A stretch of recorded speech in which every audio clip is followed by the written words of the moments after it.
Hello and welcome to the West Yorkshire Football Show. It's our weekend roundup as we check in with all our teams and see how they got on. If you're going to enjoy the video, please do smash a like on it. Also subscribe to the channel for more content on all our teams across West Yorkshire as well. I'm Stephen Brown and joining me is first of all got Mr. Downs repping Huddersfield Town. How are we, Mr. Downs? This is about the happiest I've seen you in months. With good reason. Very good. Very happy.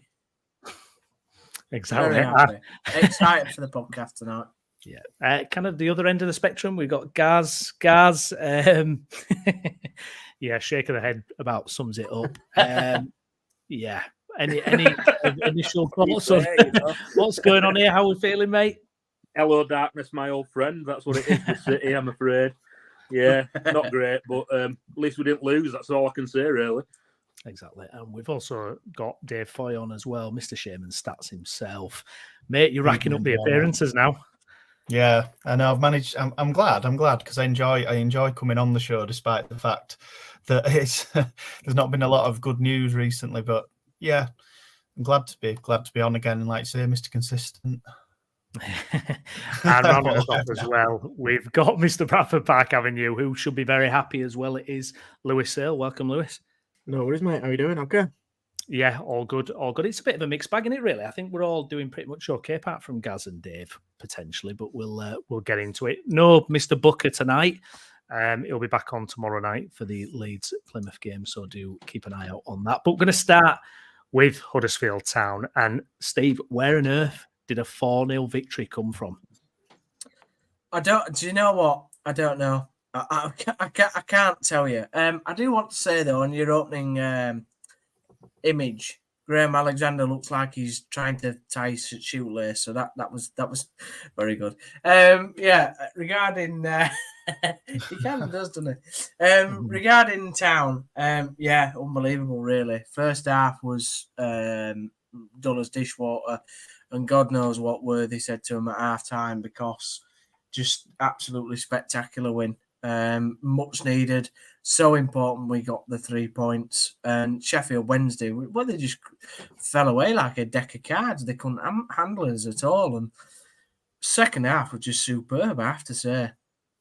Yeah, absolutely. And John Worthington obviously coming in, and he said after the game it was simple messages, installing belief and positivity, and it came to pass, didn't it? Because obviously we've been getting used to Darren Moore and his style of football and how he came across, and this really felt like the polar opposite, I guess, Steve.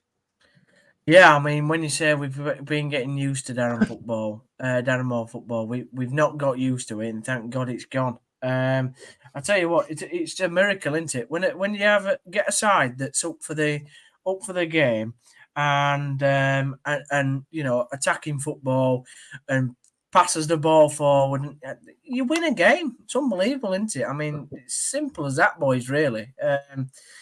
No, just fantastic. I mean, you knew that Worthy was going to put all his energy in. Very proud, club legends, been here since the age of 9, knows what the fan base wants, knows how to get us going, knows the players because he's academy manager, so he knows what they're capable of, and it just all came together. And I just think second half Sheffield Wednesday just couldn't handle us. They had 1 or 2 moments, but apart from that, just offered nothing. And I think you could all see, those that watched the game, why Wednesday will go down, and probably will finish. I mean, it was just kind of unbelievable. I couldn't believe what I was watching. It was just absolutely laughable. I mean, before then, up to that first goal, I think it was like 68 minutes, wasn't it? I mean, Sheffield Wednesday had created a couple of chances. I think they had more possession, a similar amount of shots, but their defending was just lunacy.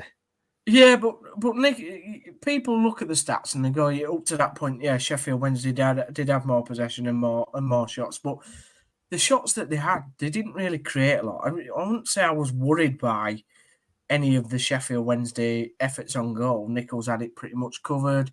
There was one in the first half where Leeds made the block and should have scored, and Healy cleared it off the line, headed it off the line, which was a great clearance. So apart from them two, I can't really remember a proper Sheffield Wednesday shot, to be honest. But yeah, I mean, the second half, it just shows between the two sides who took the chances and who didn't. And Yeah. we did. We had more quality in that second half period. Yeah, Josh exactly. Karoma spoke of shackles being taken off at the weekend, and I mean he'd have no reason to come out and say that. I think he said it to the official in his official post-match interview with it was on X or Twitter as it used to be known. He spoke about shackles being taken. Did we all see that tweet? Yeah. I mean, you're totally right, Dave. The fact of the matter is that, you know, Darren Moore did play defensive style football. I think it was hinted at in the pre-match press conference, where Matty Pearson said that, you know, it'd be nice for us to attack a little bit more and we might feel a bit freer, which was a little bit of a hint. And then, you know, Worthy himself said that we were going to go all out for it and play attacking football. And that's what we kind of did. I think the first half was a bit edgy because both teams knew how big the game was. I mean, it literally was the biggest game of the season for both clubs. 6-pointer couldn't be more apt. And Karoma said that afterwards, Dave, like you say, and I think that's what you saw. You know, Worthy said afterwards that he just said to Thomas and Josh, look, you're the guys that are going to win us the game. Go win us the game. They scored 3 goals between them. Matty Pearson was the first goal with a bullet header from the corner that got us underway. So whatever Worthy said to him transpired on the pitch. There's a bit of a connection, isn't there, as well? John Worthington, I read he was appointed in 2014 as player physiotherapist at Halifax. Yeah, we have had John Worthington, double figures goal scorer in, I think, 55 appearances, did start his physiotherapy 11 journey at Halifax. I don't know how many. How many goals? I think he got 10 or 11, but a couple of his goals were just class. The one against Lincoln to make it, I think it was 4-1 at the time. We won 5-1 outside the area. Just had time to look up straight in top corner. Yeah, he was a player that were very popular. Obviously, at the end of his career, he signed in 2012. So he saw us. He was in midfield when we got promoted back to what was the Skrill Premier at the time.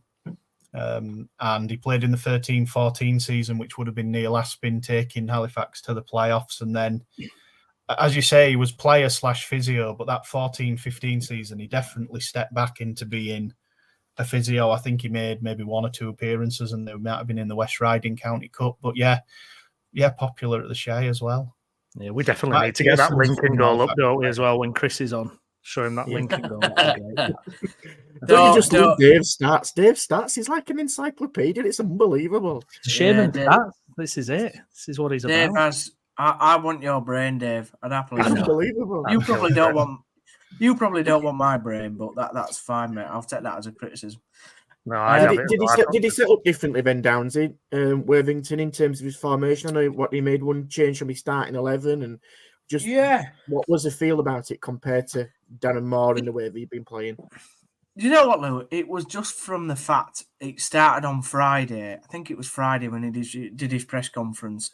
And it was just a different feeling, mate. I mean, it always was going to be anyway with him in charge. But he set up with 4 at the back, 2 in midfield, and sort of like 3 across the front with sort of...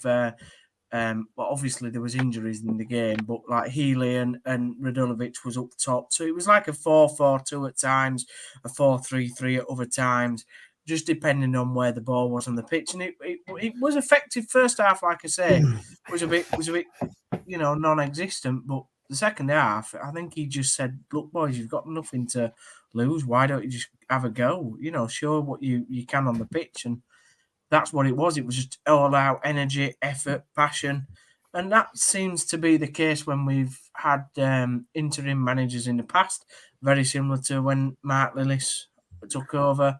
Jonathan Schofield obviously was before Worthy.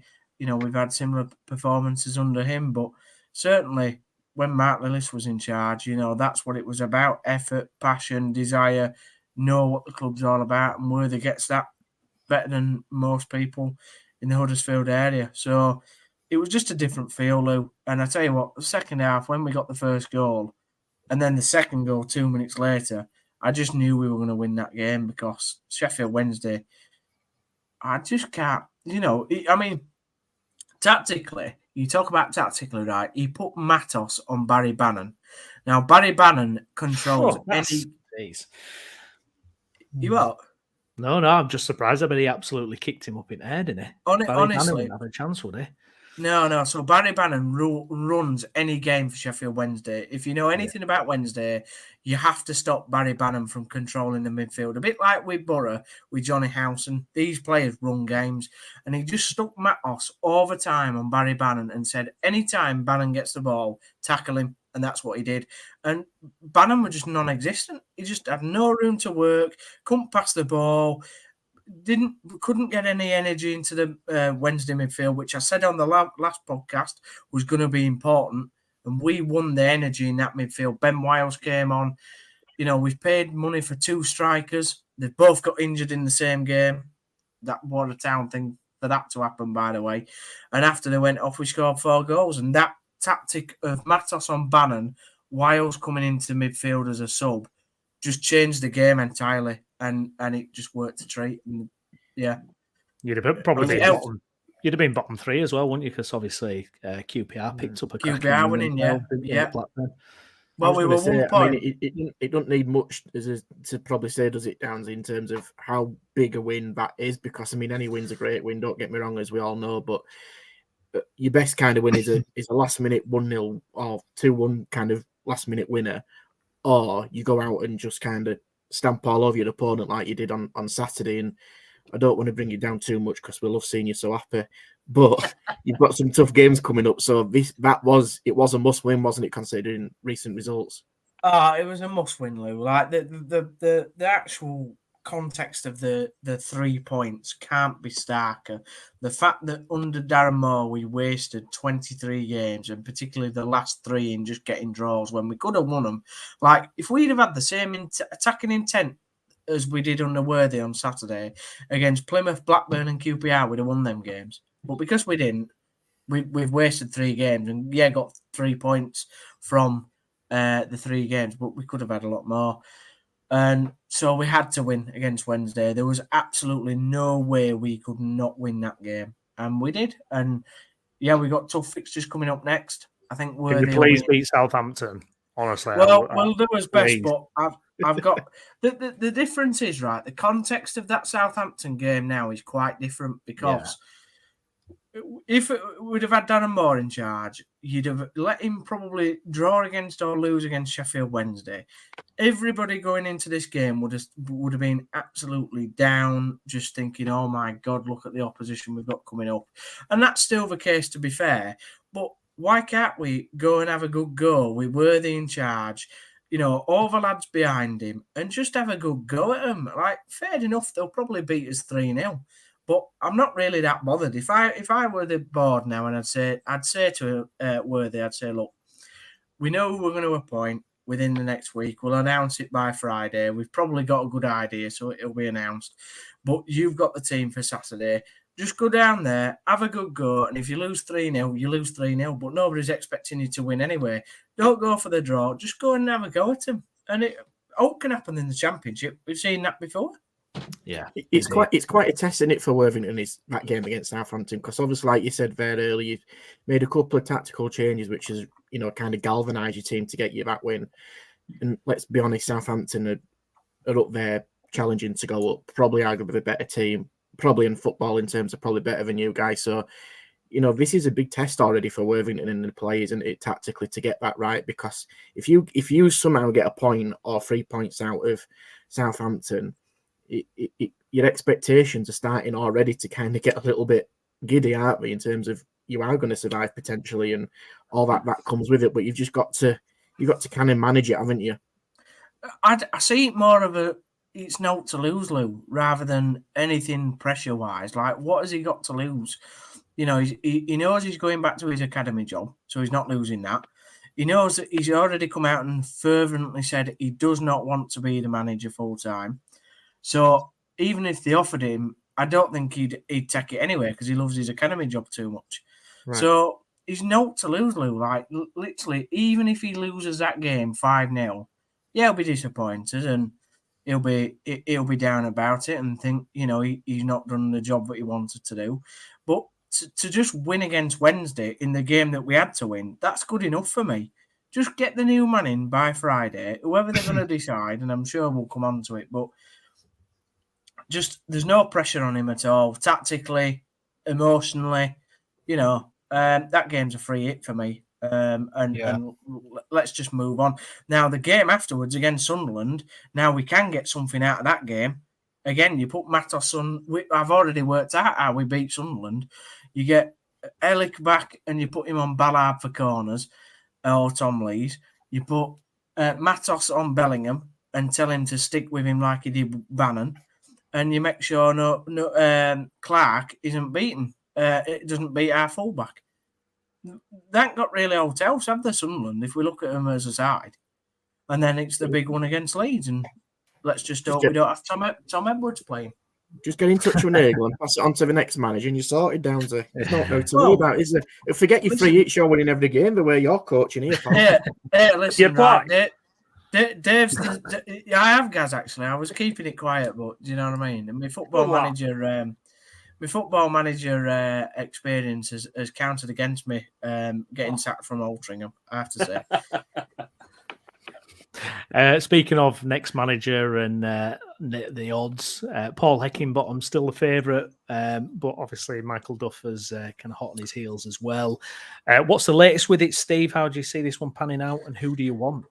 Yeah, well, I've gone in at 80-1 now as of tonight, so that's fantastic news. I think Lou's about 100-1, to be fair. It's not bad odds, Lou. I might chuck a couple better than I thought, to be honest. Jason with his Tadcaster. No, don't want Jason, the town manager. He can.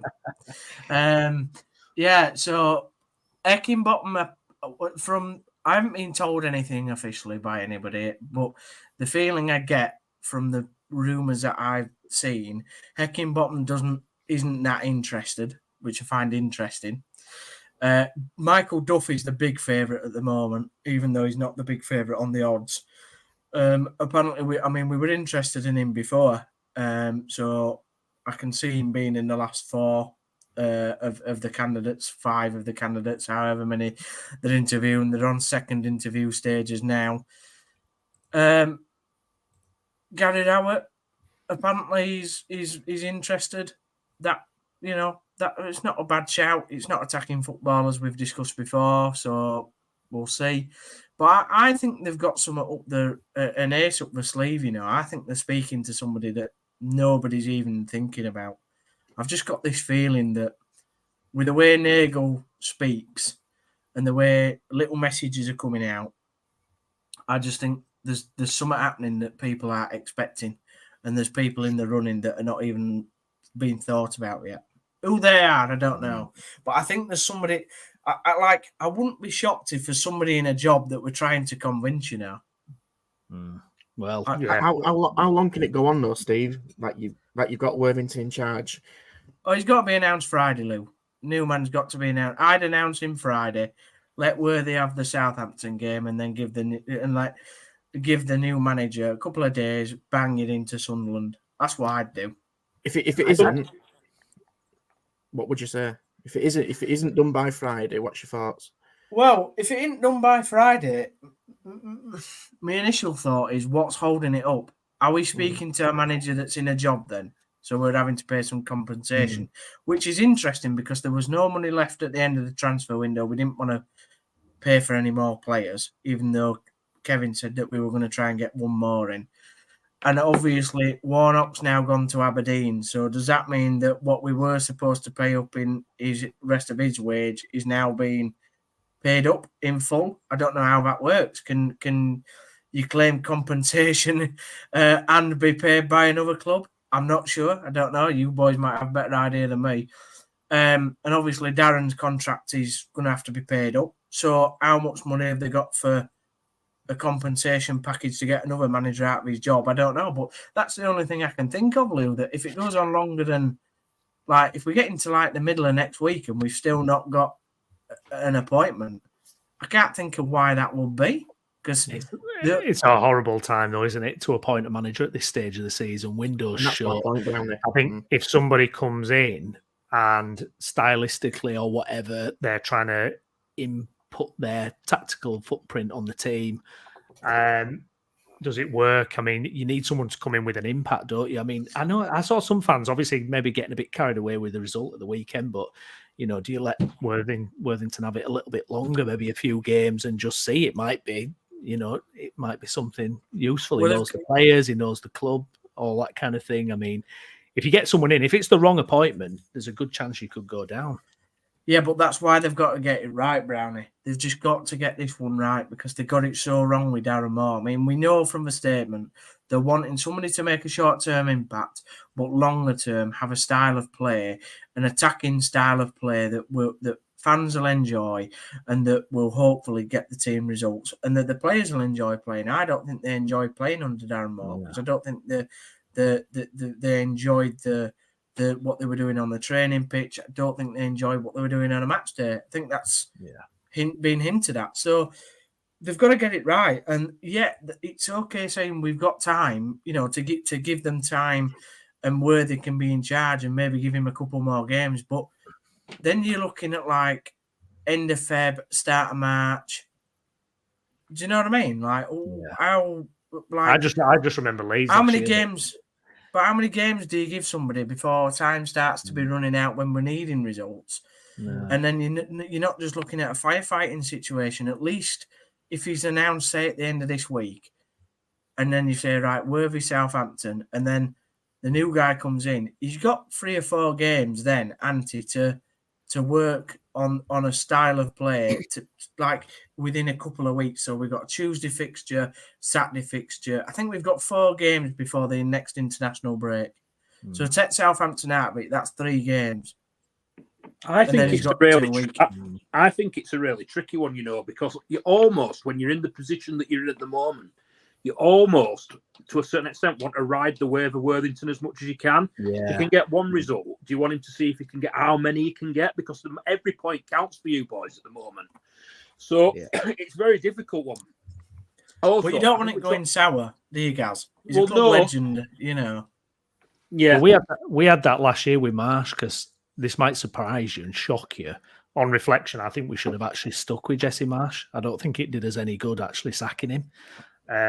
Believe it or not, don't tell Jason that, but I really do, because we kind of saw both sides of it. Actually, we sacked Marsh after the January transfer window. We had Skubala come in, who knew the team, that it didn't really work out. He got a great first result against Man United, and then it kind of went south for him. But then we were scrambling around with managers after that didn't work. I don't know. I just think it doesn't work. I think it's a really bad time to sack. You've also got the thing with Worthington, like we spoke about it with City. Like when a manager goes, especially like you talk about how negative Darren Moore was and how the players didn't enjoy playing under him.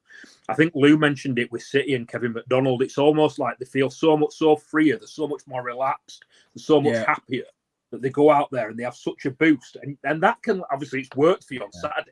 Be nice to see if it could work again. How much of a boost can that go on? Do you know what I mean? How long that boost can go on for? Yeah, maybe he's waiting for it. Maybe he's waiting. Maybe that's why this is taking a bit longer. Maybe he's thinking, maybe just another couple of games or something. I do want to ask each of you who you think would be the right appointment for us. But what I would say to that, guys, is I get that mentality, and I tell you what, I don't think we'll still have Worthy in charge for Leeds. But I tell you what, that game would have such a different atmosphere around it. There's no way the players would not. I'm not saying they didn't try it Ellen Road, but there's no way we play the same passive style and just let you bulldoze us with somebody like Worthy in charge, because he wouldn't accept it. He'd be telling people left, right, and centre what that game particularly means for the supporters. And I don't think Darren ever got that. Has he got ambitions to be a manager, Worthington, then? Is it kind of... No, I don't think so. He's happy being an academy, mate. I think he's happy being... He likes the progression of players, doesn't he? So he likes sort of...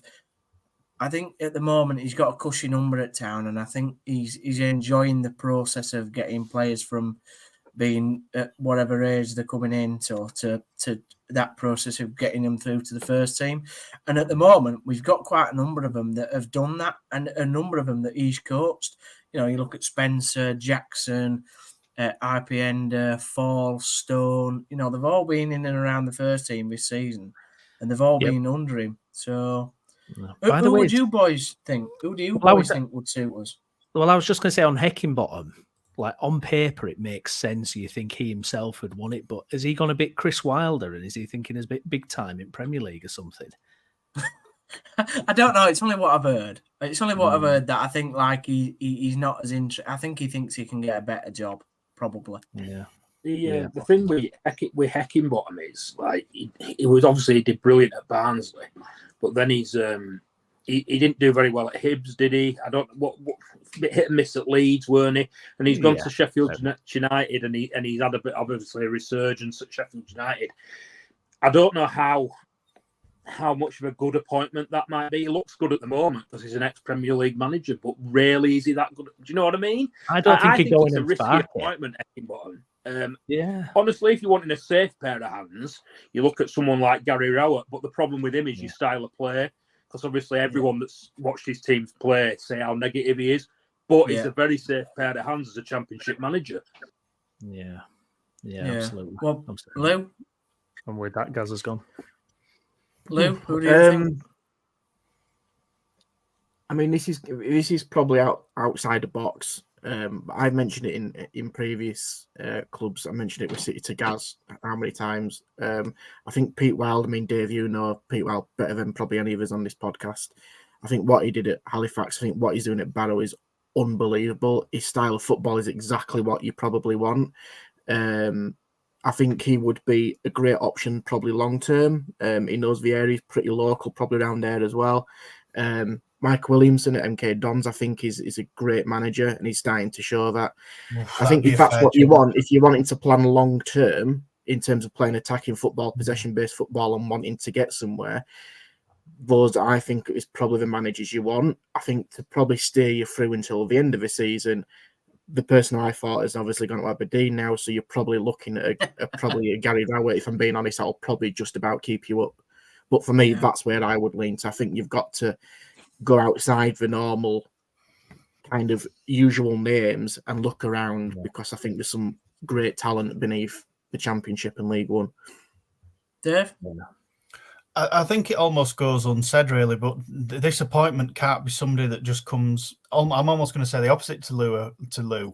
You can't really go too left field with this. Like when they appointed the guy who was meant to be Wagner Part 2. Fotheringham. No. Jan Saver.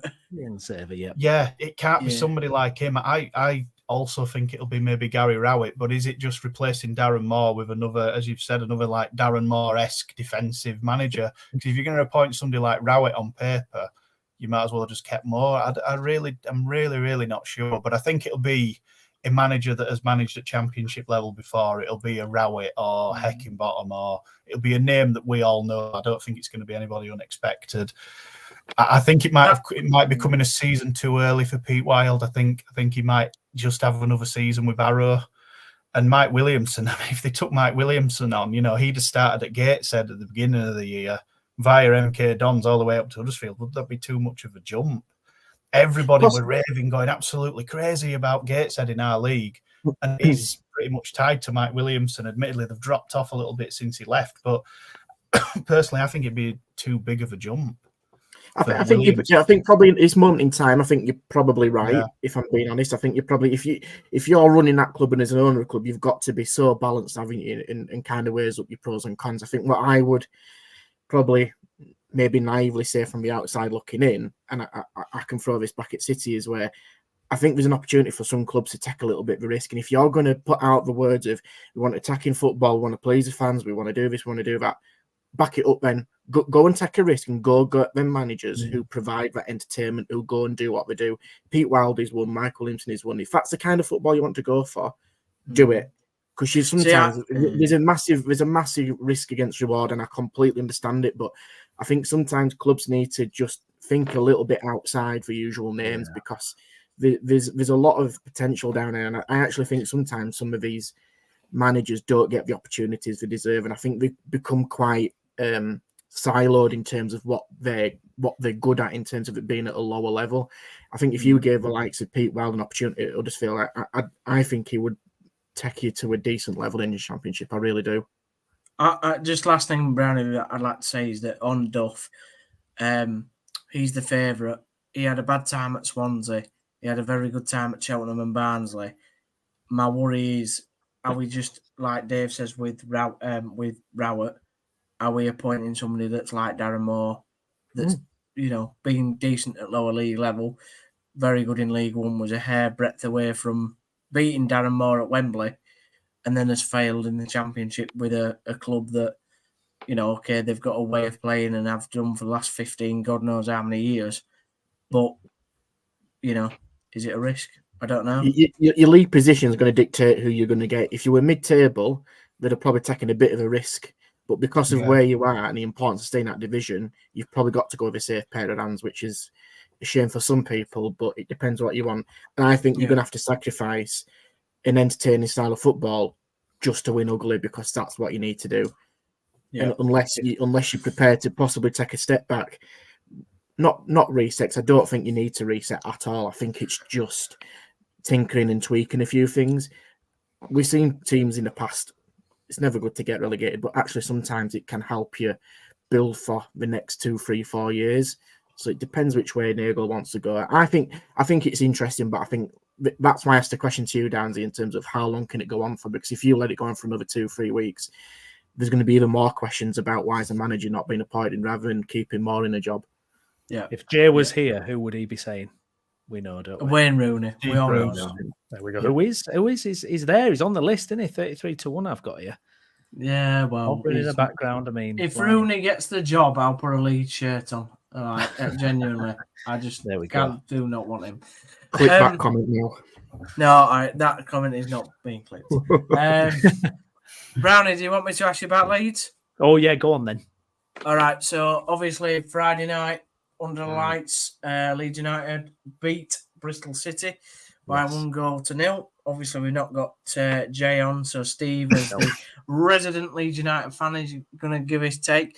A good performance, Brownie, but can I ask you why Leeds players are so determined to lob goalkeepers?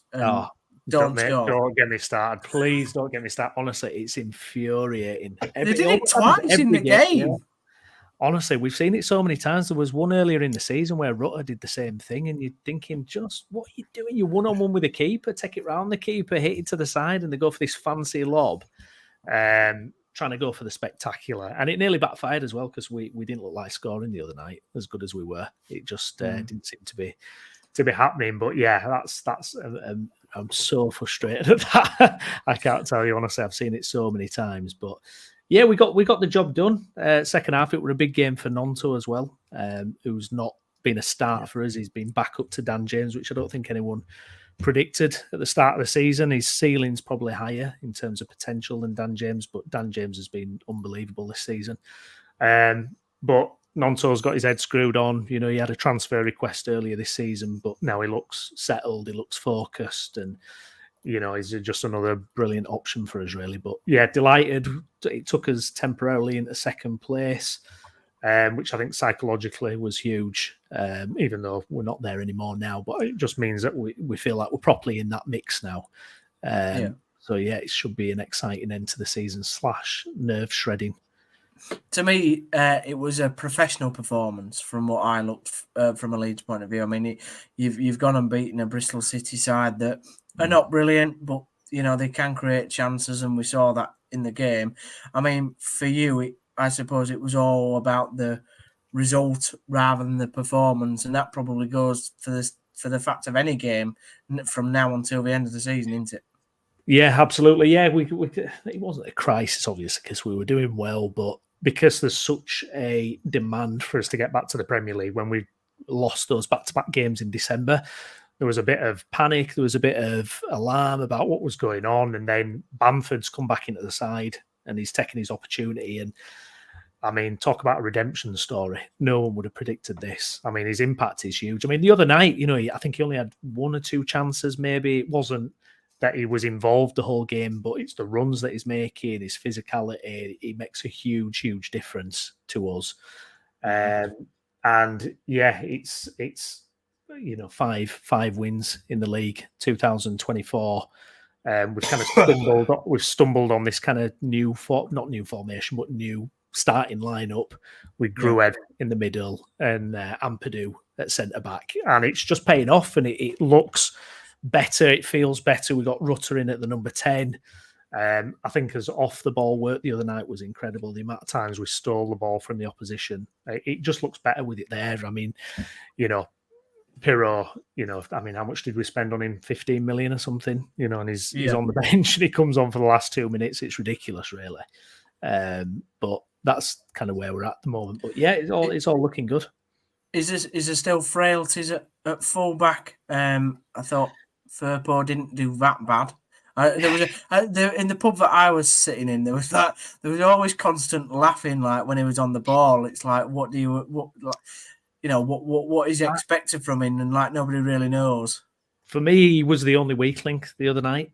I don't know what it was, but just when he's passing the ball, he always gives it a bit too short to his man, or just slightly off that puts the other person then in risk of losing it. I thought it were a bit shaky, but on the other side, Archie Gray, I thought it was phenomenal. Absolutely phenomenal. And he's just getting better and better every week. 17 years of age. I mean, it's just remarkable what he's doing. It's a little bit of a concern, obviously, because at left back, we've got Sam Byram there as well, who's, right-footed and is injury-prone himself. That is probably the one area of the team where you're looking at, if you're a Southampton, if you're Leicester playing as, you're just going to target Firpo all day long. So, it would have been nice to get another fullback in. But generally speaking, I'm glad with the business we did. We got rid of fringe players. We shored up that right back position. So, all good. Penalties in the game. Obviously, there was a couple of shouts. I biasedly probably felt that neither was a penalty. But what was your view from the other side? You're agreeing with Andy Hinchcliffe? Oh, my goodness. I'm agreeing with Andy Hinchcliffe. And that, by the way, for me, is not very often. Very often. Yeah. I mean, it's Stonewall penalty for me. It's an absolute Stonewall penalty. Which one? The keeper one or the Rutter one? Yeah. I just thought that was the other one, maybe not so much, but the Rutter one, I was like, I just couldn't believe. I mean, Hinchcliffe was watching it there on the replay, and he was still like, no, not sure. I'm like, what? Lou, you also watched the game. Did you think it was a penalty? Yeah, I think it was a penalty. I didn't look at that. You had to really think about that. No, I did, because I can also, and this is controversial, I can also see why you didn't. And I think this is the thing. I think it's one of those that if it had been VAR in the Championship, I still think it wouldn't have been a penalty because of the decision that had been made. Yeah. If obviously I think it had given a penalty, I think the decision would have backed up the penalty. So I think when you look at it, it's probably 60-40, 70-30 a penalty. I know what you're saying in terms of it looks probably from a Leeds perspective. I can understand completely why you think it'd be a penalty. I think for me watching the game, and I don't know about you, Dan, we commented it, didn't we, in the group while we were watching it, is you were a level above Bristol City. You had the strength in depth off the bench, a lot stronger than City, but just seemed to waste opportunities. Just in that final third, a final pass, a final move, it just somehow, for whatever reason, just seemed a little bit disjointed. You think you look solid at the back, don't get me wrong, albeit, Meslier made one really good save, which ironically you did call on transfer deadline day. But it just seems sometimes it just didn't match up as where you wanted it. I don't know, is that kind of a tiny bit of a concern? Because those games where you're winning 1-0, it looks great on paper and you've done the job, could have been easily 1-1. Yeah, 100%. I think what's a little bit concerning is Somerville, because he was one of our most clinical players for most of the season, and then he missed a penalty a few games ago. And his decision-making, his final decision, he's such a threat. I mean, when you see him on the ball, he's so fast and skillful. Yeah. But like you say, that final decision just seems to be lacking at the moment. And it puts us under pressure. It really does, because we should have been 2 or 3 up at that point when Meslier makes that save. And, that's frustrating. And I said to Jay, me and him were texting about, I said, they're going to get something here. They're going to get something, or the ref's going to give him a penalty or something. He's going to go their way at some point. Luckily, it didn't. But, we've got players who there's not that clinical edge to them. You look at Rutter, who is phenomenal, but, he can't hit a barn door. Somerville seems to be heading that way as well. Bamford has his moments, but he's not that confident in front of goal. And Dan James, to be honest, is probably one of our more clinical players, believe it or not. And we do miss him when he's not there, because he does seem to come up with a goal and assist when he does play. But yeah, it is a bit of a concern. But hopefully, as the season goes on, they'll show that up a bit. It's not a bad idea to have, though, is it? Because I suppose if you're in that way of at least you're creating chances, you're not struggling to create them chances, are you? You'd be more worried if you weren't in them position to do something. Yeah, absolutely. Obviously, Steve, you've got Plymouth in the FA Cup next. But after that, a run of games really that you should be looking at 9 points from. Away at Rotherham, home to Rotherham, away at Swansea, and away at Plymouth again in the league before a massive game against Leicester City. Mind you, there's a bigger game afterwards. But yeah, what do you think? 9 points before that Leicester game? You look at it, you think, yes, the only worry for me is the number of days between the fixtures, and obviously we've got Plymouth tomorrow, which is a trip nobody wants to be making on a regular basis, and we've got to do it twice in about 15 days. You got Rotherham, you got Swansea sandwiched in between two visits to Plymouth, so that's my only concern, is kind of the fitness of the squad, really, and how they'll handle that. But listen, if they grind out the victories, I don't care. On paper, we should win all of them. We should, absolutely, with the quality we've got.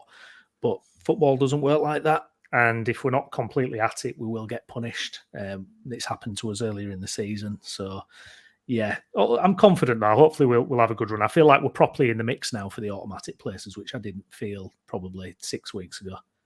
Nice. Is he going to use that squad? The classic football saying, use the squad over the next I don't 2 know. weeks. You are basically the tour of England and Wales over the next week, aren't you? So he don't. He don't seem to be that type of manager. He seems to want to play the same 11 as much as possible and kind of run them into the ground. But we've seen it before where players are clearly leggy, and he doesn't make a sub and he doesn't rotate, and we have been punished for it earlier in the season. I think he's going to have to rotate. A little bit of a worry, though, is that Jamie Shackleton, who you would have expected coming in at fullback, he's injured, or he's a big doubt for the game. It would have been nice to give Archie a break at right back. And yeah, we've got a few key players that just playing game after game, like Rodon and Purdue. If we get injuries to any of those guys, though, we're going to be in trouble, I think, just from a leadership point of view, more than anything. But yeah, that would be the main concern. Is just if we've got the legs for the next few games. But we'll wait and see. Hopefully we'll get through it. Steve, you're jumping off, aren't you, mate? So thank you very much for. Yeah, I've got to go, boys. Sorry. Yeah, thank you very much. Thank you very much, pal. But yeah, see you later. See you later.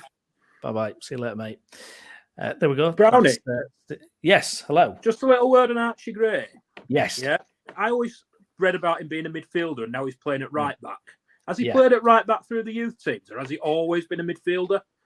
Always been a midfielder. I think he did occasionally play at right back through the youth ranks. I think he's actually played at right back more for England when he's been called up to the England national team. He's played more at right back there.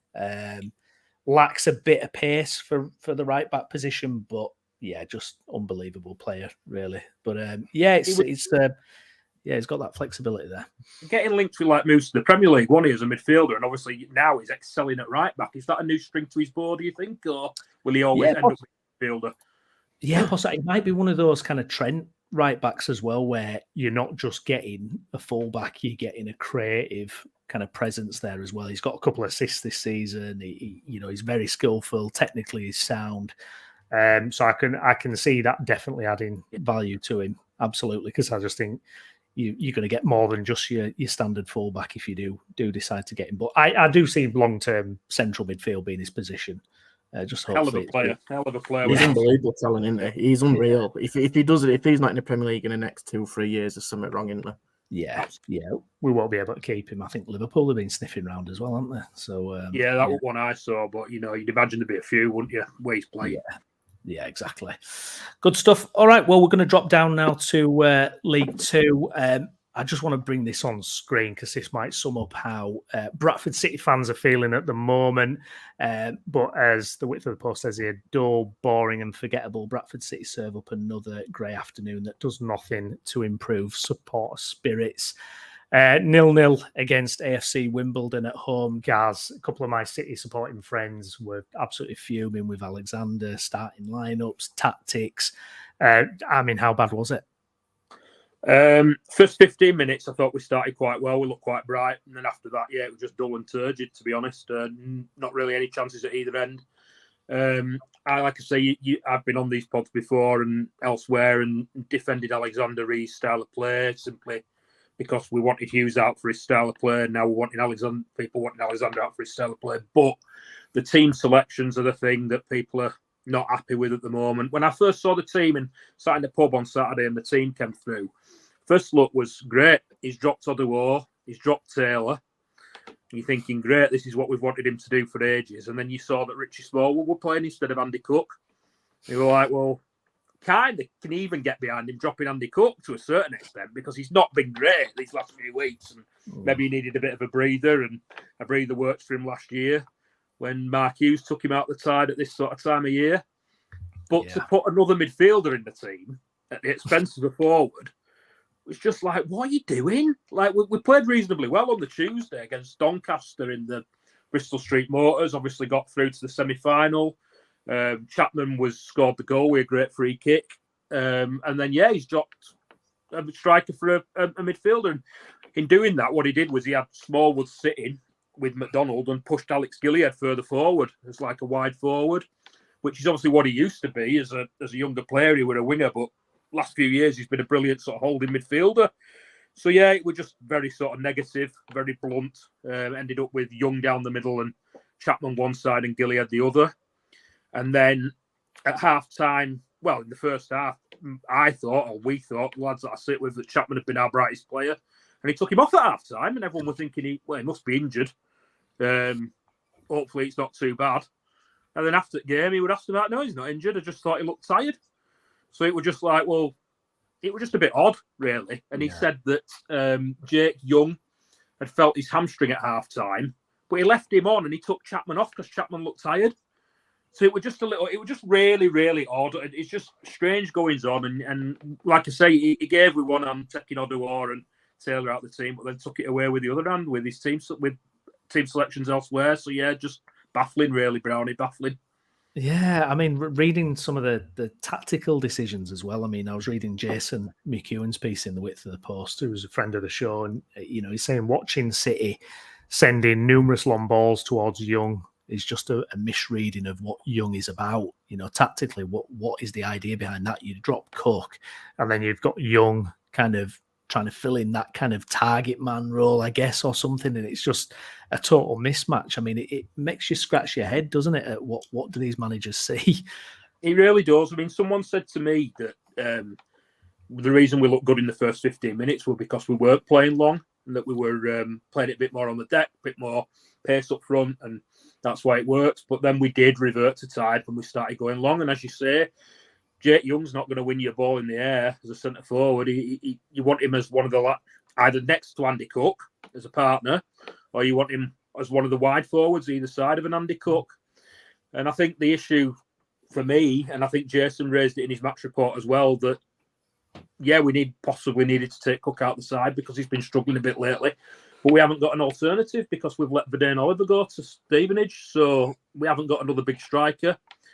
I bang on time and time again about how City can't play without a big striker, no matter what year it is, no matter what managers we have, we just cannot play without a big striker. So that was a bizarre thing, really. We spoke on transfer deadline day about signing Callum Kavanagh and City fans giving him stick before he'd even kicked a ball and how it was harsh. And I said at the time, the only thing I can see reason for criticising the Kavanagh signing is that he's not the type of striker that we needed, because he's a Tyler Smith, he's a Jake Young, he's not an Andy Cook, and you take Andy Cook out the side and we ain't got a big striker. And we tried to do it with Jake Young, played him down the middle, tried to lump balls to him in the second half, and it didn't work. Surprise, surprise. Just crazy, isn't it? Chris, thanks for your comment, mate. Sets up not to lose rather than set up to win. 7 defensive players in the lineup, and this kind of ties into what Steve was chatting about with Darren Moore as well, and these defensive-minded managers. I mean, one of my City supporting mates, he says, he's just sick of watching defensive football and dour football and conservative football. You just think, where is the imagination with these managers sometimes? Yeah, and to be fair, he's come out after the game and he said that it was a copy and paste of previous games, and basically he's trying to say that we had chances to win the game. I don't think we did. I don't remember us forcing their keeper to make a save, really. All right, they didn't force our keeper to make a save either, but we're at home, and do you know what I mean? And we just didn't create... I don't remember the keeper having a save to make, Brownie, and that's worrying. There were too many defensive players on the pitch. Like I say, I would have brought Smallwood back into the team. I'd have stuck with a team from Doncaster from the Doncaster game on Tuesday night when we played reasonably well. I'd have pretty much kept the same 11. In fact, probably would have kept the same 11, even as far as the keeper, because Sam Walker's no better than Colin Doyle from what I've seen so far. So you could technically have kept exactly the same 11 and the fans would have been much happier. To take an attacking player out of the side and put a defensive midfielder on was just like, what are you doing? And like I say, I've defended Alexander, and I think you've got to give him a chance. And he's not been here too long, and you can't complain about the style of play too much when it's the opposite of Hughes, and you didn't like Hughes' style of play. But when he's doing stuff like that, he's not helping himself. No, indeed. Do you think? I mean, obviously, different games, different tactics, and different squads, and all that kind of stuff, Gaz. But do you think he knows his best starting 11? That's crossed my mind. It really has. He's made so many changes to the team up and down the 11 throughout the last few weeks. It's crossed my mind that maybe he's trying to get a feel for everybody, what the best position is, and maybe looking to build something towards next year. That's what I'm kind of little hope that I'm clinging on to. It could be that point. Could be that, Lou, that's what he's doing, and he's seeing where everyone can play and what the best 11 is going forward. There's also been mentions about the fitness not being great. I know he said he took Chapman off at half time because he thought he was feeling the effects of Doncaster in the week and thought he was looking tired. And after the game against Doncaster, there was, I can't remember the exact wording, but Chapman was asked about his fitness and he said he felt good, but he's basically saying that Alexander and Luchetti were managing his minutes and sort of being careful with him. And then Philip Moraes was very sort of not adamant, but quite sort of strong that he felt we didn't look fit. On the radio, I was listening to him on the radio, on the way home after the game, and he said that he didn't think we were fit. So maybe that's part of it as well. He gave the example of Lewis Richards bombing up and down the left-hand side as wing-back in the first half and just blowing in the second half and not able to do it. So he thinks there's a fitness issue. If he thinks that, maybe Graham Alexander thinks that as well. Maybe that's part of it. But yeah, if you're clinging on to anything, you're clinging on to the fact that he's trying to look at players in different positions, work out what his best team is towards next year, and possibly trying to sort the fitness issues out if there is one. Yeah, cause it seems to be outside looking in. I'll be honest, I've not seen City under Alexander, and I'm like Brownie. I've got a lot of good City friends who go and watch, and we know what the comments are at the moment, don't we? But it's almost like a real fine balance to knowing what his best squad, or best 11 is, or team for that day that works within the parameters of who he's going to play against. But I think it's also a bit of what we're talking about in some respects with Downsy early. It's almost like you've got to give the fans something entertained about, because Valley Parade is predominantly 15,000 fans that are going to turn up and are quite expectant, let's be honest, because of previous years. So you've got to give them something to get off the edge of the seats, to get some momentum going in it. It's such a powerful thing, and I think it's so hard, isn't it, where you've got to probably bear that in mind, but at the same time, probably Alexander is probably working out, actually, I could do with you next season. Maybe you don't fit my system for next season. So, but you're in a prime position where you're not going to, let's be honest, you're probably not going to get playoffs. You're not going to get relegated. So why not give it a go in some respects? I've seen a comment earlier saying a front three of young Cook and Bobby Payne, and why not give it a go and see what happens, really? Yeah, maybe he should do. Like I say, you've got to hope that it's tested. If that is what he's doing, then you're not going to know properly until start of next season, are you? No. And then you don't want to get. I'm just sick and tired of sacking managers, Lou. I'm just absolutely sick and tired of it. And if it isn't that, and we start next season as terribly, or if it is that, and we still start next season terribly, then you're looking at sacking a manager come September, October again. Yeah. And it's just there's a lot of apathy around City at the moment, and apathy's never good as a football supporter. You look around the ground on match days, and there's lots of empty seats, and obviously they're announcing the crowd as though all the season ticket holders are there when they're clearly not. And you speak to City fans, and they're saying like, I wouldn't be going to the game if it weren't for seeing my mates in pub before. I wouldn't be travelling over just to go watch the match. And, should we stay in pub next week? And it's just like, it's worrying, and something needs to happen to change that. Now, personally, and we've spoken about it on the pod before, there's got to be deeper issues at the club for me. Long term, we've been on a decline for a few years now. I'm desperately worried about next season, to be honest, already. If on where we're going to be at possibly this time next year. The club lacks a long-term plan. It's lacked a long-term plan for a long time. It's very, very, very hampered by short-termism, and I think that fuels into the supporter base, because when you everything is in the short term, then what have the fans got to cling on to other than promotion? And then when you're 18th in League Two in February, then fans aren't going to be happy because everything's geared towards short-term promotion. I honestly think we need a long-term plan, and if we had one, fans might buy into it a little bit more. There might be a bit less pressure on managers, and you might see a bit more of a calmer, less apathetic atmosphere around Valley Parade. But something needs to change, because at the moment we're only heading one way. That's the worry. I just fear that we're only heading one way. Yeah, it does seem to be getting to a crisis point, if not already there. Someone obviously who's in the firing line at the moment is CEO Ryan Sparks as well, being in that position for 4 years. 5 different managers during that time. I think you were 20th in League Two when he took over, and you're now 18th. 4 years, you can say there's not been any progress made. What about Ryan Sparks, guys? What do you think of his kind of situation, his influence on all this?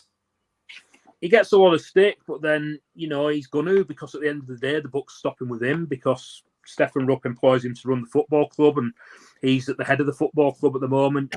I don't know how involved Stefan Rupp is. I get the impression, Ryan says he speaks to him regularly, but fans don't hear anything from Stefan Rupp. So at the end of the day, the buck's going to stop with Ryan. I felt sorry for Ryan the other day, because I saw an interview with him on Calendar, and I didn't think that he looked great, to be honest. Like, you got the impression things were getting to him, and you can kind of understand that. He's a youngish fella who's in a big job, and that job at City as CEO is a big job for anybody at the best of times. I think when you look at what he's done, the business side of things, the marketing side, the commercial side, he's done a great job.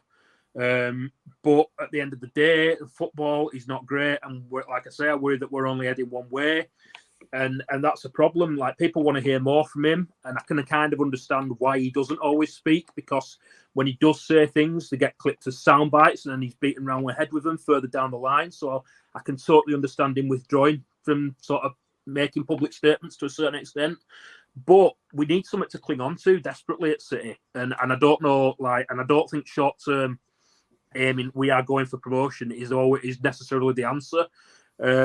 So yeah, I'm a bit worried, to be honest. I'm worried about him personally. I don't know him, but I hope he's all right, and I hope that it's not getting to him too much.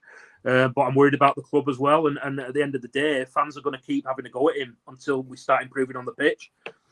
Yeah, indeed. Chris says here, the next 5 games, I cannot see where our next win comes from. Graham Alexander potentially won't be here by March. Do you agree with that, guys? It's a worry.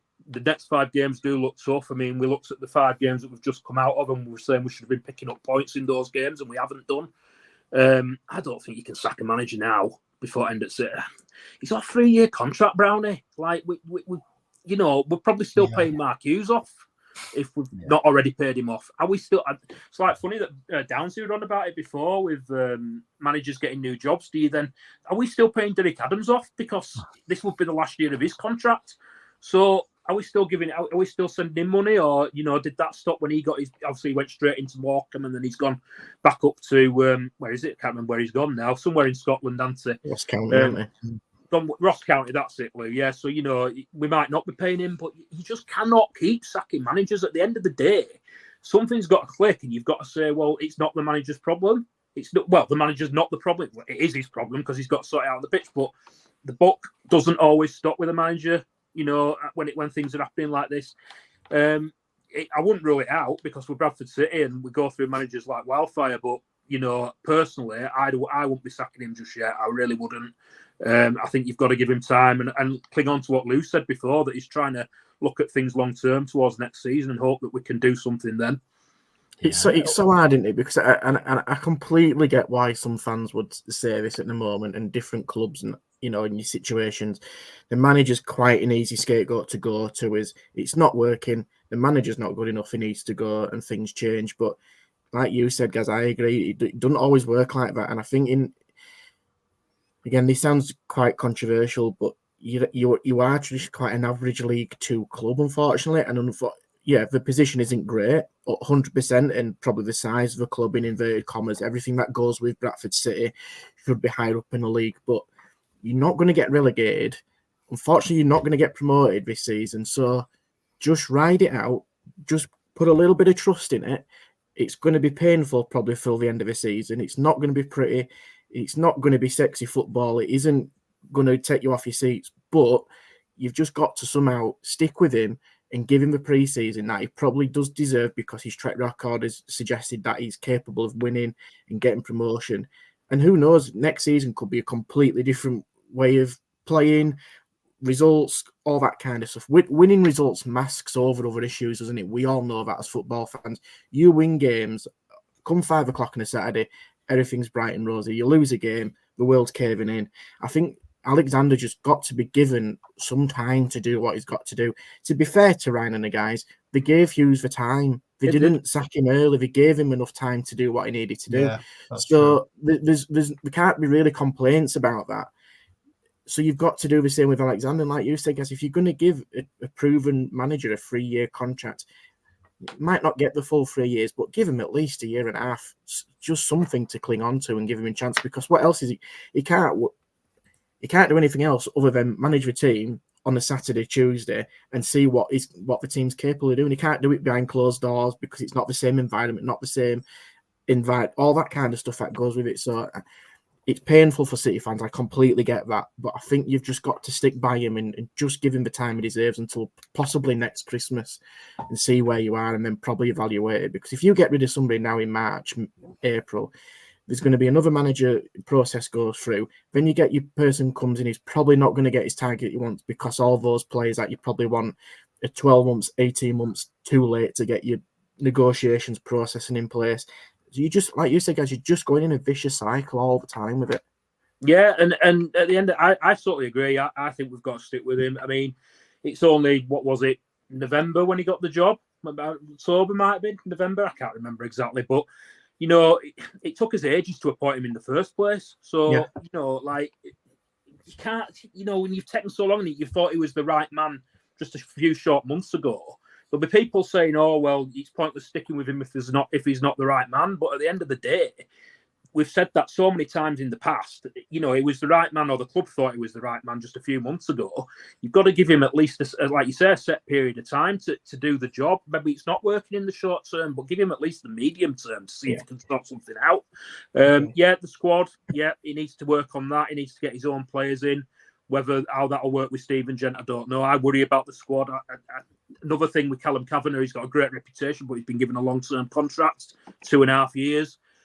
You've just got to pray and hope that we're not sitting there in 6 months' time putting him in the pile with Clark Oddelor and Ash Taylor and Tyler Smith as not being good enough and they're on long-term contracts. They're going to be taking up wage budget next year. But Graham Alexander's got to be given the chance to do the job. Whether he's hamstrung or he's got the tools to do the job, I don't know. But that's the same for anybody who's in charge. It's just depressing at the moment. But what do you do? What do you do? I know, and I know we'll move on today. But this is the thing about Alexander. His signing is Kavanagh, so he can be judged in some respects on what Kavanagh can do over the next 2-3 years or whatever that looks like. But you can't define him on just Kavanagh. He's got to get his squad together into some kind of shape that he wants his team to be like come next August. So this is a thing. I think you're right. Give him a bit of time, and I'm sure it'll be a bit better than what it will be now. And there'll be people sitting here who will be shouting at the screen and saying, no, he needs to go. But we've done that. Like I say, we've done that so many times before. I'm just sick, like I say, sick and tired of sacking managers and let's just see. But I am worried about next year. But then I'd be worried about next year, whoever we're in charge, I think, unless we're winning every game, because it does feel like we're only heading one way. Yeah. Just before we move on to Halifax Town, just a quick word. It's Wrexham up next. It's Phil Parkinson and everything that brings. How do you see that one going, Gaz? I don't know, to be honest. Like, you can't predict with Bradford. You never can. You know, Jamie Rayner said on radio before, it's just like City to go and win there. We've not won in 8 games. Personally, I don't think we will. We played him earlier in the season when Kevin McDonald was temporary manager, and we gave him a really good game. And we probably deserved to win that game. We drew 1-1. We were probably the better team. But the way the two teams are playing at the moment, I know Wrexham got beat at the weekend, but the way the two teams are playing at the moment, I don't see us getting anything from the game. We then have Milton Keynes Dons next midweek at home, who are another team that are up there. We can't lose both of those games. If we lose both of those games, then the shouts for Alexander are just going to get even bigger. But, you know, like I said, I run out of things to say. I really do. Yeah, no, we appreciate that. Oh, guys. We know it's tough. We know it's tough.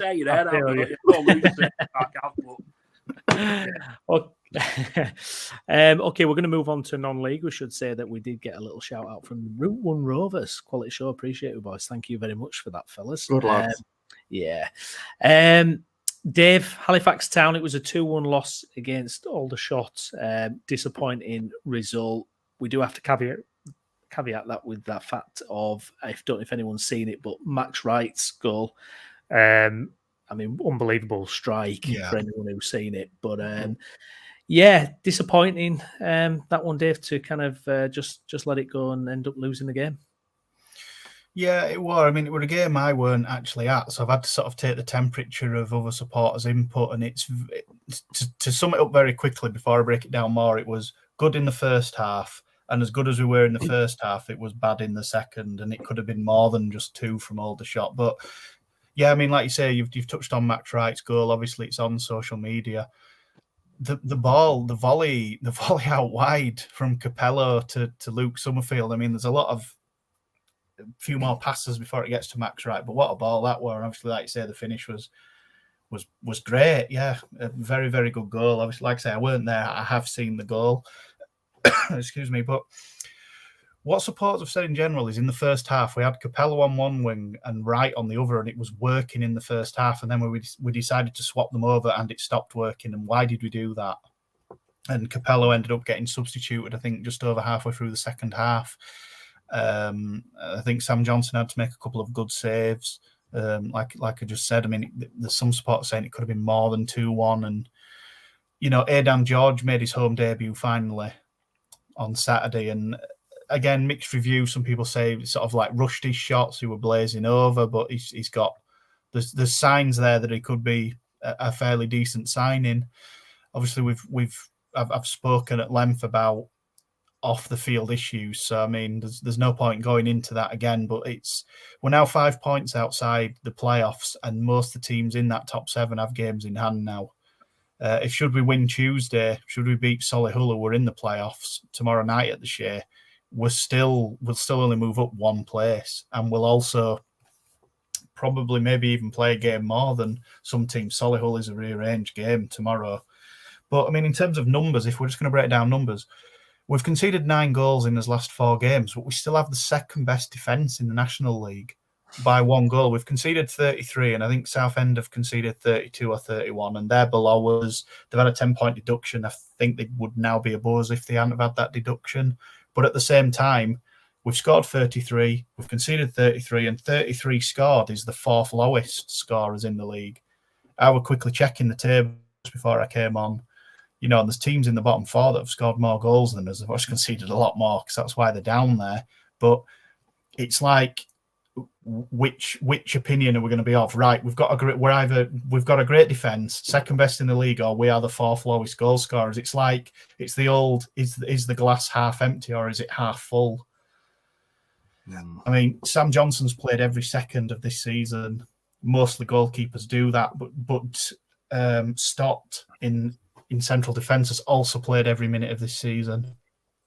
in a season that's been hampered by injuries and Millington chopping and changing his sides, those two have been ever present. And I mean, loads of successful managers at various levels say that good teams are built from back to front. So that's something we have to try and cling on to. But now we've started conceding goals, it's not something we can now hold on to. Like, we've got a good defence and it's enough to keep us in the top 7. It was always going to go this way. It was sort of like the ice was thin for some supporters. While we were in the top 7, it was like, yeah, we're in the top 7. As soon as we fell out, and I'm almost guilty of it as well, it's like we've fallen through that thin ice and it's like, look what's happened now that we aren't scoring. But we're not giving Millington any credit or the team for being that lean at the back, despite Joe Cummins having an almost season-ending injury, Festus Arthur not being available from last season, Tom Wilson's played, he's now not on the bench. I'm not quite sure what's happening with him. I mean, somebody mentioned it in the WhatsApp, it might have been Jace, just randomly asked me about Tom Wilson. But then at the same time, as I've touched on, Stott's been ever-present.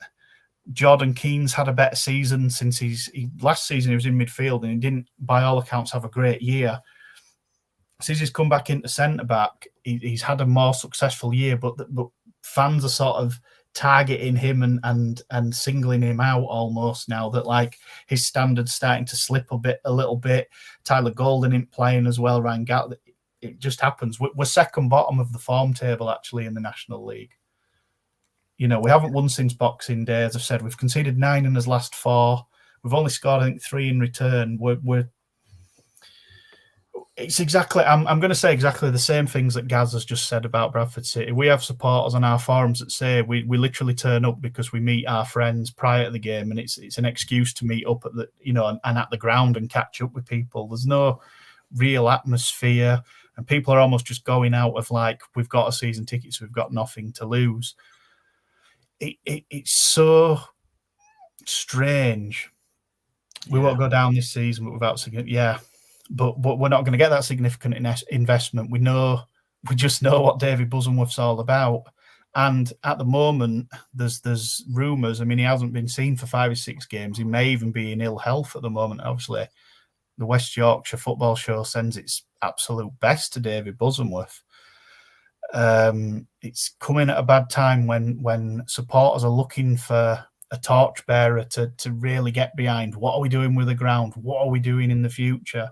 But if the man's not well, the man's not well. He must be coming up. Dare I even say he's over 70 now.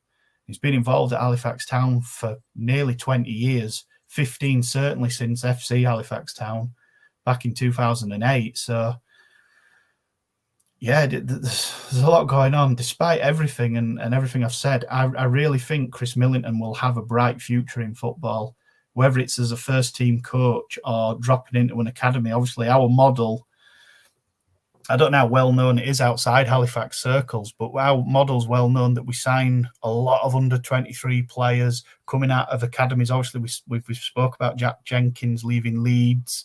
We're giving players like Aidan George a chance and Tom Wilson that have come from lower down.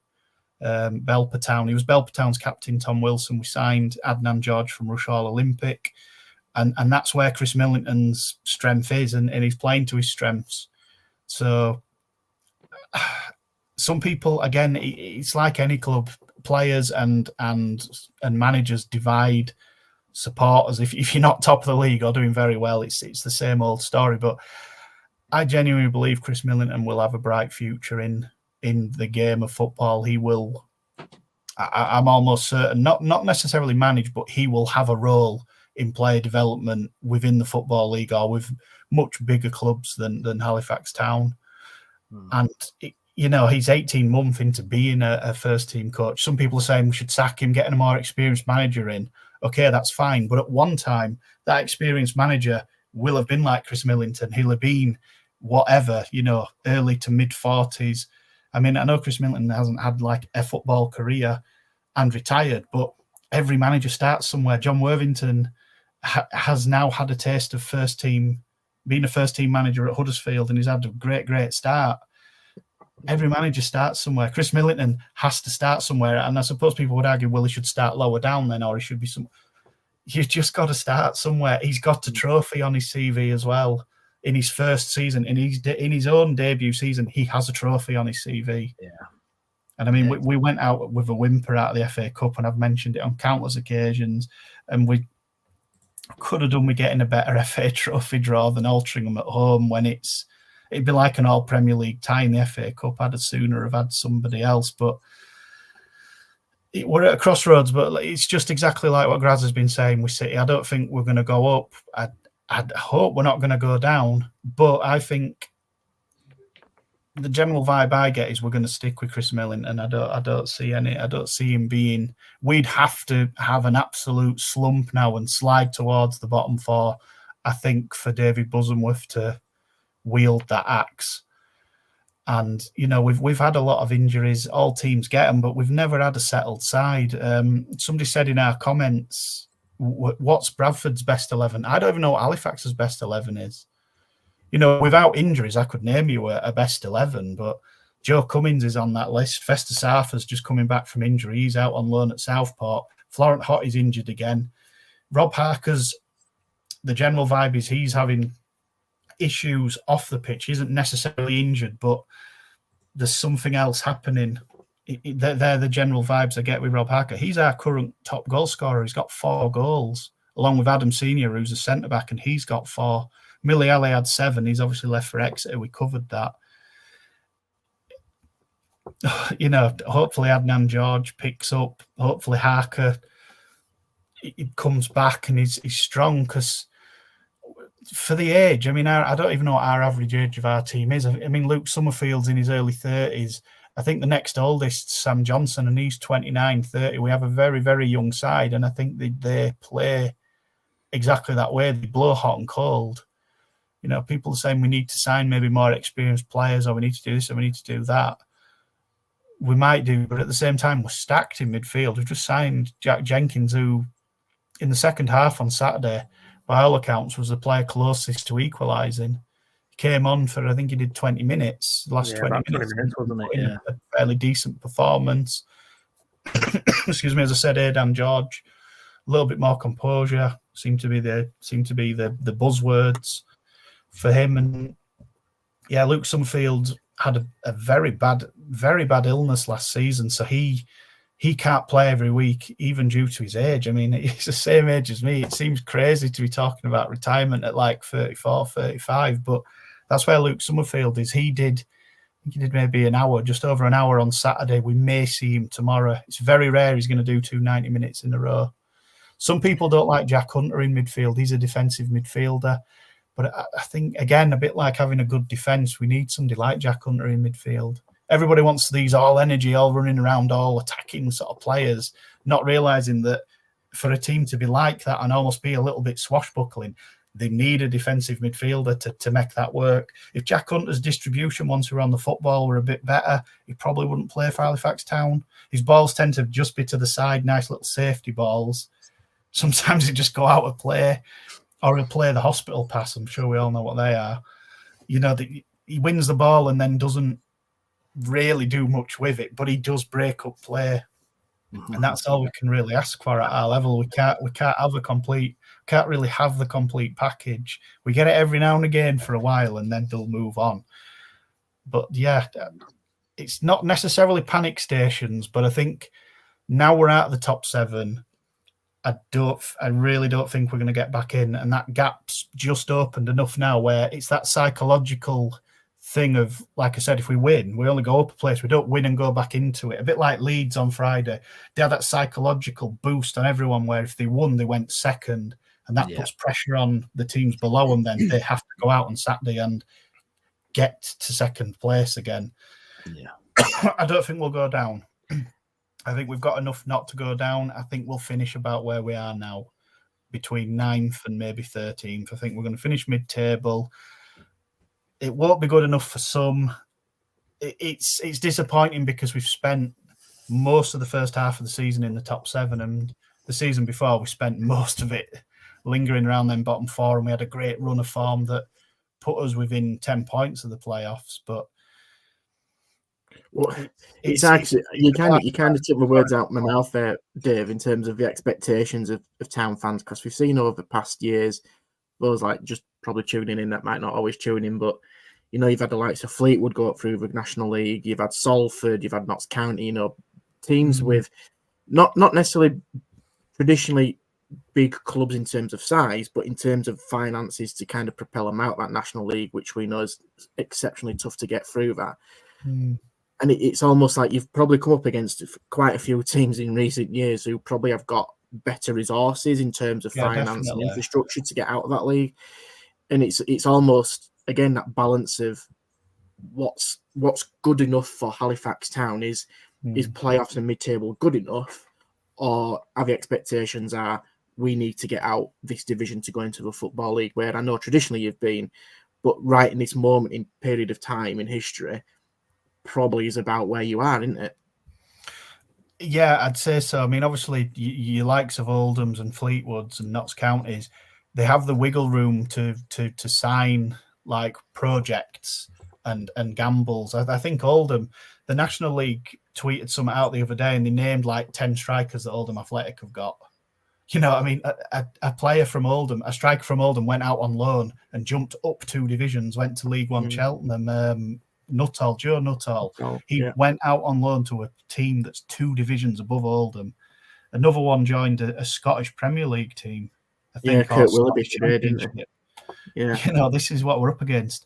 But at the same time, I like it when we're the underdogs, because in the fashion we don't have anything to lose, and I think that's when we as supporters and we as a club are at us best, because we've always just been the traditional underdog. And I say bring it on. We've got Chesterfield coming on the 20th of February. It's 2 weeks tomorrow. And I mean, they need 8 wins out of their last 16 to guarantee the title.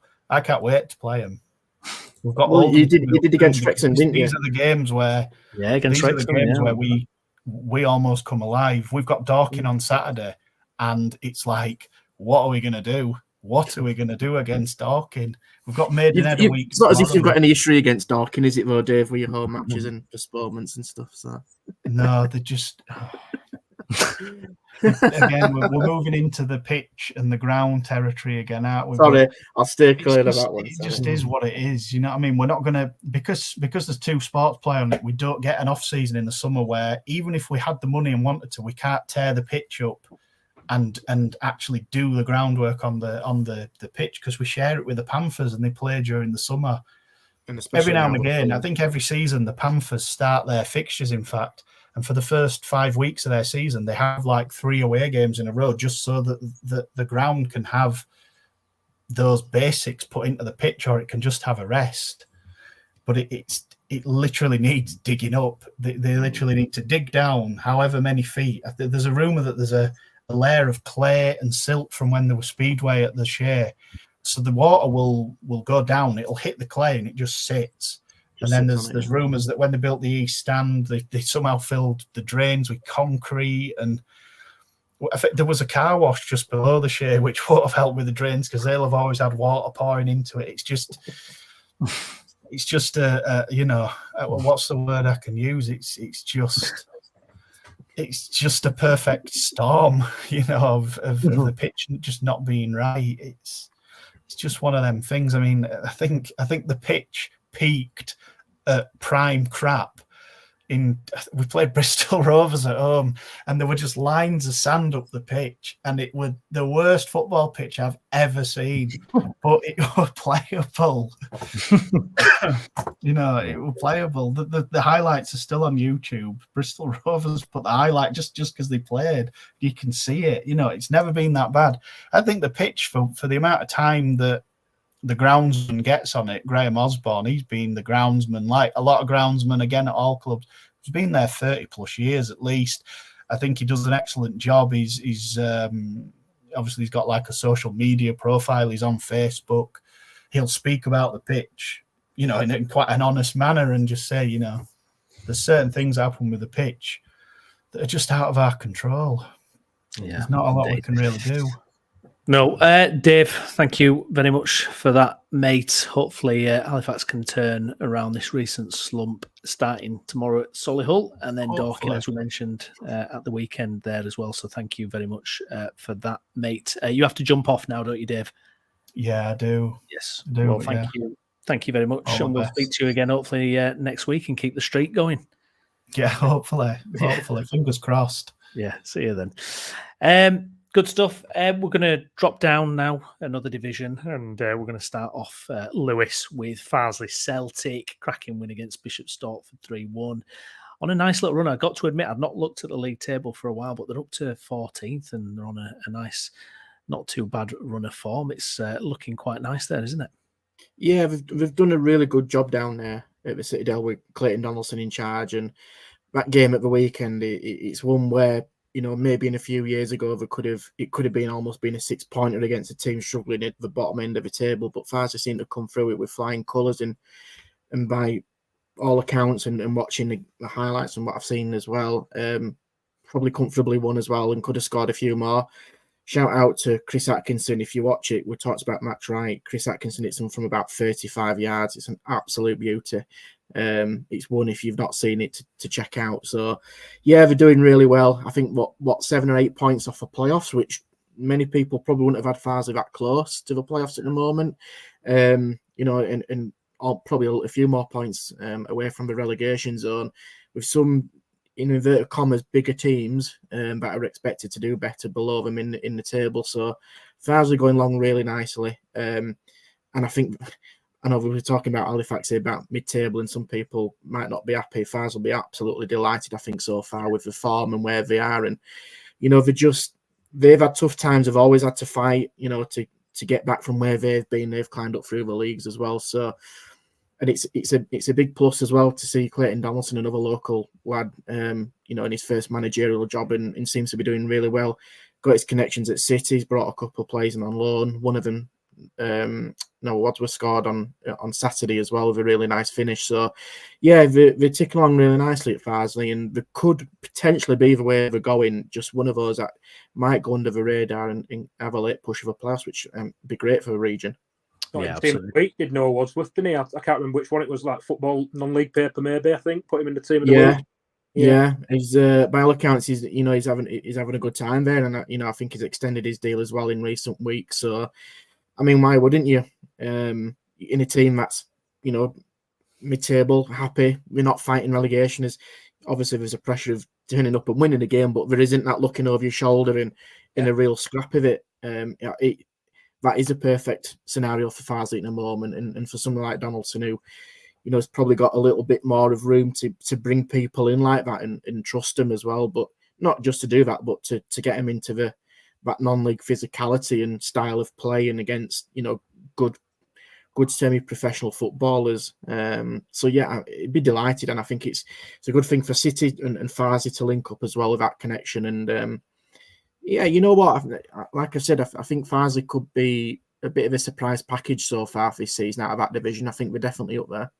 Yeah, tricky one at the weekend though, isn't it? Tamworth, who are obviously league leaders at the moment. But, the run of form they're on, you never know.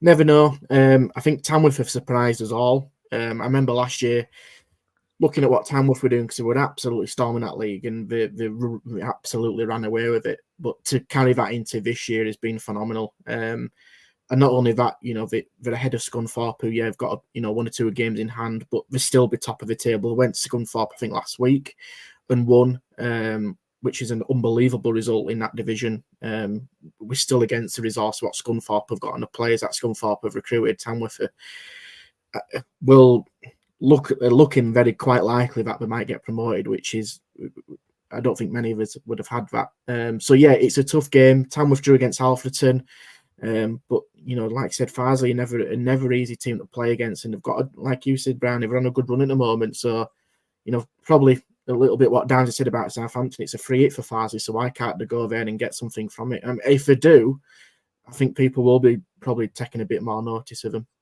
Yeah, absolutely. Moving on to potentially result of the weekend, Guiseley, a superb victory against league leaders Radcliffe 4-3, down to 10 men as well. Obviously, we spoke to Andy last week on the transfer deadline show. Just unbelievable stuff, Lewis. Oh, I think it is a result of the week. Outstanding, especially with the quality of players Radcliffe have got. Some of those players in that Radcliffe team could easily mix it in Halifax's league in the National League North. You know, Jordan Hume, Lois Maynard, who many people might know as well. Duxbury's there. They've just the names keep on going. And for those who are not familiar with Radcliffe, they've got Anthony Johnson and Bernard Maul in charge. Used to be in Salford as well. And they're absolutely storming the Northern Premier League. Guys who've gone there, like you said, took the lead. Get reduced to 10 men. From the highlights I've seen, I don't know where the red cards come from for Jamil Abil because it wasn't him who made the tackle. I still can't work out what that situation is. So it will be interesting to see if Guiseley do appeal that decision. But to kind of go 2-1 down, but then just bring it back just before half time. What a great time to score your goal. Straight after half time, you take the lead 3-2. And again, from the goals that they've scored, they're really keen to catch them on the counter. And that's what I've seen Guiseley a lot under Andy, that they're really dangerous in the final third on a counter-attack. There's not many teams, in my opinion, who are probably better in the division than Guiseley. And when you watch the goals, you can see exactly what they wanted to do, albeit against a very strong team, but they've played it down the channels. They've got the balls across. They know where they've obviously seen a weakness in Radcliffe's defence. That's where they can get at them. But not only that, they've 4-3 and they still had a chance even in the end to score a fifth. If it wasn't for good defending, after rounding the keeper. So outstanding from Andy Welsh and the guys at Guiseley, and that's a massive result because that really does put them in the mix of the playoffs now. Yeah, indeed. Looking at them now, they've got a game in hand, haven't they, of Macclesfield and Worksop as well. So, yeah, full steam ahead for Guiseley there. You've been waiting a while for this, haven't you, Lewis? Bradford Park Avenue, they got the job done. What a win. Well done, boys. Matthew there on Twitter. 3-2 against Rylands. Rylands flying high. Absolutely doing really well themselves. Where did that win come from? Danny Whitaker's first win. Wow. What a time to get it. Yeah, a great win. And it kind of almost seems a bit of a mirror image of what the game was at Macclesfield. Not many people gave, as a chance at all. And then they've gone to Warrington Rylands, who, they've had a little bit of a, not turmoil at all, but a bit of a change in midweek. One of the star players today was signed for St Johnstone in Scottish Football League, which is crazy. And so obviously they've had a few changes there. But again, watching the game back, it was, some of the defensive, it's always an issue with us, always has been. And you do get that with young and experienced players or with little leaders and experience. But I think one thing that'll really please Danny and the guys is that they just kept at it. The heads didn't go down. Even at 1-0 down, they've come back straight away and equalised. And then obviously they're taking the lead. Eddie Miko with a really nice tidy finish. It looks simple, but sometimes the simple goals look almost the hardest, aren't they? And then at the end, the ball in from Jake Daniels, who signed on loan from Blackpool, to Osadebi with a flying header. It's just nice to watch it kind of work. Because Danny Whitaker, he does have a style that he wants to integrate into the team. He wants players and the team to work in a certain way, from playing from the back, stretching teams across and being really clinical in that final third. And again, that does come with his own players that he wants. There'd be probably some players in that team that may not just fit that style, which is just the case. I know he's been called out, by social media and some quarters of Avenue supporters of not being good enough because he hasn't got a win in 9 games, which again, looking outside in, you can appreciate for. But what's he supposed to do? Is he supposed to work with a current lot of players who potentially might not be good enough to fit his style? He's bringing players in who probably not, clearly at the moment not good enough to go in some other team, so he's got to try and work it somehow. So again, it's a real fine balance for him.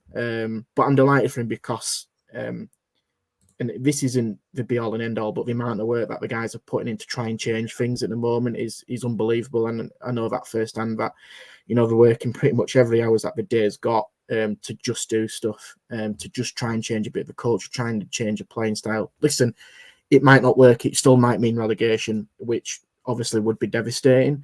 And it's a shame Atherton Collieries did get that win at home against Morpeth, but there's just a little bit of light at the end of the tunnel because that it was just flickering. It wasn't even, it wasn't even a constant flame that people could see. So that win just hopefully breeds a bit of confidence. Away game at Workington, Workington not being on the best of form. We're probably better away from home, away from pressure of some of the home support.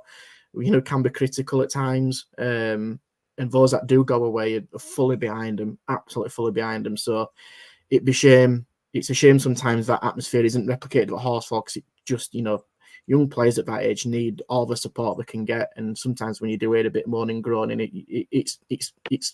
it can be heard because there's not many people there at that level. So, I think that game on Saturday is capable of getting something out of, but the games are still ticking away, and the more games tick away, the 3 points are becoming vital. But where there's hope, you keep on doing it, don't you?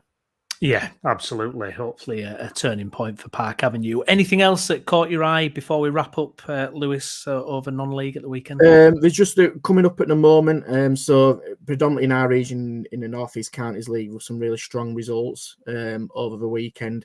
Campion had a really good victory against Hallam.